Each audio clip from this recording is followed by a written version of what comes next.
젊을 때 당뇨병에 걸리면 오랜 기간 고혈당에 노출되면서 시력 상실이나 콩팥병 등 합병증 발생 위험도 그만큼 커진다는 겁니다. 예, 과거에는 성인병이라 그래서 되게 40, 50대에 생기는 병이라고 했는데 요즘은 20대, 30대, 10대에서도 이제 당뇨가 생기는데 진짜요? 2030의 당뇨병은 최근에 아주 급증을 하고 있습니다. 그래서 20대는 40% 정도 과거 10년 전보다 증가됐다. 그리고 30대는 과거 10년 전에 비해서 한 30% 정도 증가되었다고 하기 때문에 큰 문제가 되고 있습니다. 이게 특히 당뇨가 무서운 게 또 합병증. 맞아요. 이게 어떤 합병증이 있습니까? 제일 대표적인 것이 눈, 망막에 이제 실핏줄이 터진다든지 해서 눈이 잘 보이지 않게 되거나 실명하게 되는 경우가 있고요. 그다음에 콩팥에 문제가 생겨서 이제 투석을 하거나 신장 이식을 받아야 되는 그런 일도 잘 생기고 신경의 합병증이 생기는 수가 있고요. 그 외에 심혈관 질환이라 불리는 심장에 있는 관상동맥 질환, 뇌혈관 질환, 그리고 말초동맥 질환 이런 합병증들이 잘 생깁니다. 합병증 얘기 들으니까 갑자기 또 가슴이 철렁 내려앉는 게 이게 막 아니 이게 어떤 증상이 있을 때 당뇨를 의심할 수 있는지 한번 체크를 한번 해보도록 하겠습니다.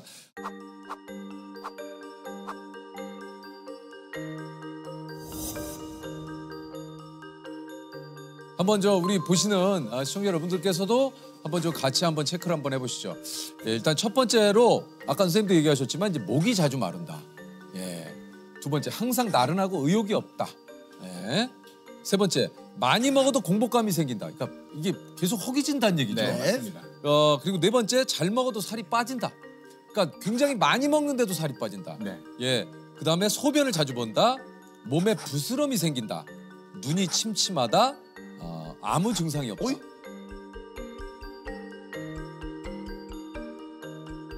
아무 증상이 없는데도 이거 체크해야 됩니까? 건강검진을 많이 받으시거든요. 특히 우리나라에서는. 그렇죠. 그래서 검사 결과 혈당이 높다라고 해서 찾아오시는 분들이 대부분입니다. 네. 아무 증상 없이 오시는 분들이 더 많습니다. 네. 당뇨가 유전이다.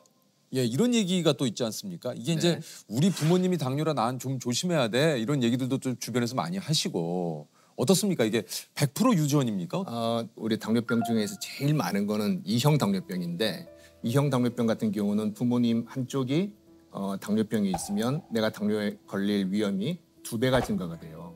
그리고 두 분이 다 당뇨가 있으면 거의 한 4배 정도까지 증가될 수 있기 때문에 유전적인 성향은 강하다라고 말할 수 있고요. 하지만 조선시대나 지금이나 우리 유전자는 크게 변하지 않았어요. 과거에도 당뇨병 관계된 유전자가 있었는데 당뇨가 없었기 때문에 환경적인 요인이 강하다. 이전에는 다 걸어 다녔는데 지금은 자동차를 이용하고 계단도 에스컬레이터나 엘리베이터를 이용하잖아요. 심지어 헬스클럽 가면서도 에스컬레이터 타고 올라가세요. 그런 건물이 그렇기 있죠. 때문에 확실히 당뇨는 팔자가 아니라는 거죠. 환경적 요인이 강하고 권총의 비유를 든다면 우리가 당뇨병 유전자를 가지고 있는 사람은 총알이 장전이 돼 있는 사람이에요. 당뇨병 유전자가 없는 사람은 그 총알이 장전이 안 돼 있고 하지만 방아쇠를 당기는 거는 본인입니다. 그러니까 식이욕, 식이요인, 그리고 운동을 잘 안 하게 되는 그런 생활 습관에 따라서 그 방아쇠를 당기는지 아니느냐가 결정되기 때문에 우리가 뭐 집안에 당뇨병이 있다고 해서 너무 실망하지 마시고 잘 노력하시면 방아쇠를 안 당길 수가 있는 거죠. 코로나19 확산으로 활동량이 줄고 배달 음식 등 기름진 음식 섭취가 늘어나며 비만 인구가 늘어난 게 큰 영향을 미친 것으로 보입니다. 그러니까 이제 당뇨와 또 비만의 또 좀 이 연관성 어떻습니까? 아주 밀접한 연관이 있습니다. 그래서 여러 가지 그 비만과 동반된 그 인슐린 저항성이라는 게 있는데요. 인슐린 저항성이라는 거는 그 인슐린이 만들어지긴 하지만 작용을 잘 못하는 상태인데 비만, 특히 복부 비만이 있을 때 그때 인슐린 저항성이 증가되는데요. 그러면 인슐린은 나오긴 하지만은 작용이 떨어져 있는 거죠. 그래서 혈당이 올라가고 다른 합병증들이 잘 생깁니다. 마른 사람은 또 그렇다고 당뇨병에 안 걸리느냐? 이건 어떻습니까? 비만은 인슐린 작용의 문제인 인슐린 저항성과 관계되고 마른 사람이 생기는 당뇨병은 인슐린 분비가 잘 안 되는 거예요. 그렇기 때문에 마른 사람임에도 불구하고 당뇨병은 생길 수는 있습니다. 네. 그러니까 마른 사람이라고 해서 나는 뭐 당뇨, 뭐 몸 체중 관리 잘하고 있어 해서도 이게 또 방심하면 안 되는 거군요. 네. 이게 좀 그 당뇨를 피할 수 있는 한편으로는 또 좀 잘 다스릴 수 있는 식습관 이게 좀 어떤 음식을 좀 먹어야 됩니까? 그 식이 습관에 대해서 꼭 당뇨병 환자가 아니라도 저한테 물어보시면은 3가지 정도를 이야기를 합니다. 첫 번째는 이 음식의 재료를 알 수 있는가. 그 말은 뭐냐면 가공식품 같은 경우는 뭘로 만드는지 잘 모르잖아요. 모르죠. 근데 신선한 재료로 지금 만든 음식은 다 재료를 알 수가 있습니다. 그래서 신선한 음식을 먹자는 이야기고요. 둘째는 총천연색의 식단을 가지자. 청천연세계 식단. 예, 그러니까 미국 그 심장 학회에서는 eat more colors. 그래서 색깔을 더 많이 먹으라라고 하는데 이 그 식판에 놓여 있는 음식들의 색깔이 다양하면 골고루 먹고 있다는 거예요. 다양하게 먹어라. 라면 같은 경우에도 어떻게 드세요? 이렇게 그냥 끓여 드시면 그냥 벌겋게 보이잖아요. 근데 파송송 계란 탁만 하더라도 약간 더 건강해 보이는 그런 부분이기 때문에 다양한 색채를 먹는다는 거는 뭐냐면 한 가지 영양소, 한 가지 성분에 국한되지 않고 골고루 먹게 된다는 의미가 되겠습니다. 그다음에 세 번째는 삼백, 3가지 흰색을 좀 줄이자라고 하는 건데요. 흰설탕, 흰소금, 흰쌀밥 이 정도, 그러니까. 혹은 흰 밀가루, 예, 그 정도를 추천드리고 있습니다. 하얀 게 맛있어요. 맛있죠? 아 근데 그 300을 줄여야 되네요. 네, 그죠? 네. 집에서 흰쌀 거의 안 드시고 현미나 잡곡을 예, 저는 현미하고 잡곡을 해서 먹습니다. 네. 예, 그것도 심지어는 어떤 분들은 또 속에서 안 받는다는 분이 계시기 맞아요, 때문에 맞아요. 그럴 때는 백미를 드셔도 괜찮은데 양을 줄이시라고 좀 줄이고. 이렇게 말씀을 드리죠. 네. 이제 300, 예, 뭐 이제 이걸 얘기를 좀 하셨는데 모든 음식에 거의 설탕이 진짜 많이 들어가잖아요. 이게 좀 그 설탕과 당뇨의 연관성은 어떻습니까? 그러니까 설탕을 많이 먹어 생겼느냐 아니면은 지방을 많이 먹어 생겼느냐 하는데 설탕과 지방의 공통점이 있어요. 뭡니까? 고칼로리. 예, 고칼로리 음식 그리고 고도로 정제돼 있는 이런 그런 영양소들이기 때문에 그런 걸 많이 섭취해서 살이 찌고 인슐린 저항성이 생기고 운동까지 안 하게 되면은 당뇨병이 잘 생기죠. 네. 이게 요즘 그 제로 음료수 되게 많잖아요. 예, 맞아요. 예, 슈가 재료를 이제 내세우는 그 제품들이 굉장히 많은데 요거는 좀 많이 마셔도 어떻습니까? 이게 지장이 없는 겁니까? 단기적으로는 그 체중 조절에도 도움이 돼요. 도움이 되고 혈당 조절에도 일부 도움이 되는데 장기적으로 봤을 때는 그렇지 않다라는 거고요. 또 반대의 연구 결과도 있습니다. 뭡니까? 먹었더니 더 살이 더 찌고 더 안 좋더라 하는 그런 연구 결과들이 있는데 주변에 아마 다이어트 음료 드시는 분들 한번 살펴보시면 좀 독특한 행동을 발견할 수가 있어요. 예를 들어서 햄버거 집에 갔습니다. 콜라를 제로 칼로리로 달라고 하면서 패티 하나 추가요. 치즈 추가요. 프라이 하나, 프렌치 프라이 하나 추가요. 이렇게 되기 때문에 나는 이만큼 노력했으니까 보상을 받아야 돼. 이런 생각을 해서 다른 걸로 그런지. 채우는 거군요. 포테이토에 치즈 뿌려가지고. 예. 네. 그러니까 건강을 위해서 설탕을 좀 줄이기 위해서 제로 음료를 찾지만 그거보다 더 많은 음식을 시켜서 이 제로를 선택한 의미를 퇴색시키니까 네. 별 의미가 없다. 그러면은 이제 가끔 이제 주류, 그러니까 술을 즐기시는 분들 중에서도 네. 뭐 이런 얘기들이 있거든요. 와인은 당이 많이 들어가 있는 그 술이고 네. 상대적으로 뭐 증류주는 좀 당이 적게 들어가 있다. 네. 뭐 그런 얘기 있잖아요. 뭐 맥주. 그럼 그나마 추천하신다면 어떤 게 좀 괜찮았어요? 술이 알코올로 돼 있잖아요. 네. 알코올은 지방 다음으로 칼로리 밀도가 높은 지방은 9kcal, 탄수화물은 4kcal인데 술은 7kcal예요.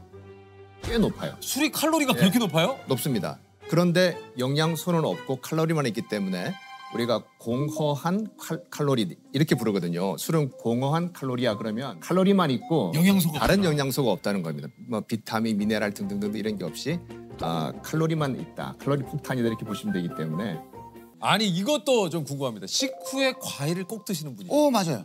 그게 또 위험하다는 얘기도 또 있던데. 아니 그러니까 이제 과당도 상당히 이게 어쨌든 당이기 때문에 좀 위험하다는 얘기가 많은데 요거 네. 좀 어떻습니까? 뭐 과일 드시는 거는 좋은 부분인데요. 그렇죠. 근데 그 한 가지 주의할 부분이 뭐냐면 과거의 과일과 지금 현재의 과일을 한번 생각해 보시면 당도가 무지하게 높아졌어요. 제가 어릴 때는 수박 설탕에 찍어 먹었던 일이 많이 있었는데 요새는 맞아. 그냥 먹어도 충분한 정도로 당도가 요즘 진짜 높잖아요. 그렇게 개량이 된 거죠, 품종이. 그렇기 때문에 서양에서 영양학 하시는 분들은 현대의 과일은 나무에 달려 있는 달달한 간식이다. 이런 표현도 하고 그래요. 그렇기 때문에 그 정도로. 너무 많은 양을 섭취하시는 것은 곤란하다. 그렇게 생각하고 있고요.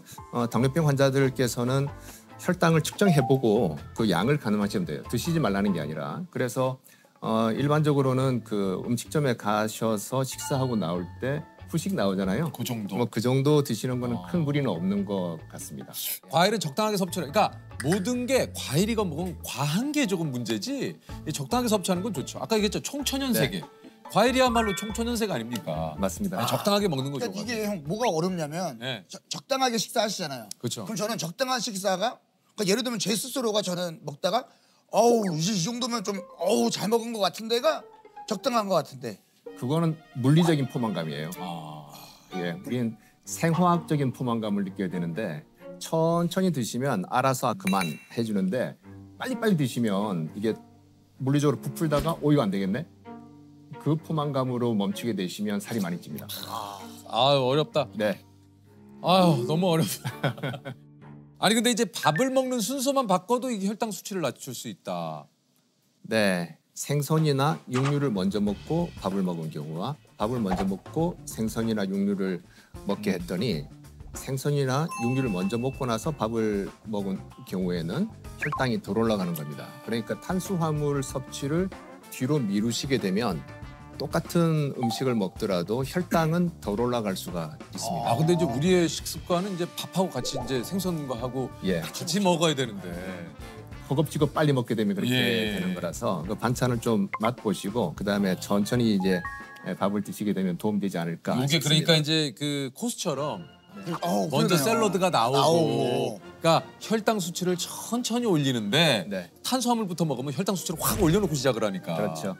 아. 그래서 제 환자 중에 어떤 분은 그 코스를 드시는 순서대로 가면 좋긴 좋은데 처음에 식전 빵을 주는 데가 있어요. 맞아요, 맞아요. 그건 나중으로 미루는 분들 그걸로 또 계세요. 배 채우죠. 아. 예. 빵 좀 더 주실래요? 네, 죄송합니다. 빵좀 주시고 네. 먹고. 잼에다 찍어 먹고. 네. 네. 빵 추가됩니까? 네. 야, 근데 진짜 맛있는 게 너무 많았어. 아, 저희가 오늘 그 당뇨에 관한 속설들이 굉장히 좀 많습니다. 이게 사실은 그래서 OX로 한번 좀 요거를 한번 준비를 해봤거든요. 당뇨에 가장 안 좋은 음식은 밥, 전분, 감자, 쓰리 콤보의 카레다.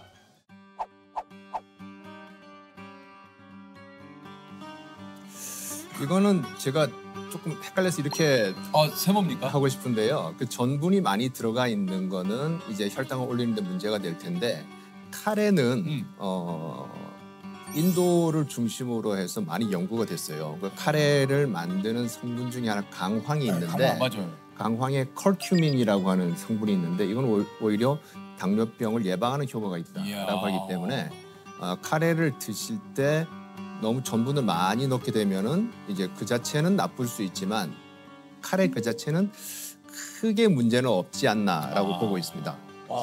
왜냐면 술 먹고 그 다음 날 카레가 해장에 되게 도움이 많이 되거든요. 이게 그 강황이 들어있어가지고.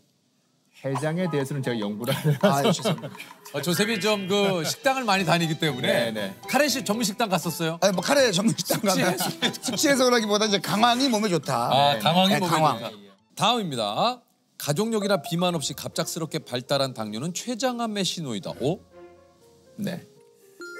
예, 맞습니다. 특히 연세 드신 분들 중에서 특별히 가족력도 없고 그동안 당뇨병의 위험 신호가 없었는데 갑자기 발생한 당뇨인 경우에 아주 일부가 췌장암인 경우가 있습니다. 그래서 저희도 그런 환자분들이 왔을 때 제일 긴장을 하게 됩니다. 이게 가족력도 없고 아무 문제가 없던 분이 갑자기 당뇨가 생기면 네. 아유, 췌장은 잘 보이지도 않아가지고 이게 잘 안 그러니까요. 보여요. 네. 숨어있기 때문에. 초음파를 대도 잘 안 보이시죠. 네. 특히 비만한 분들은 이 췌장이 위장 뒤에 등 쪽에 바짝 붙어 있거든요. 그래서 초음파를 갖다 대도 잘 안 보이는 경우가 많이 있습니다. 아이고. 다음은요. 당뇨는 치매를 불러일으킨다.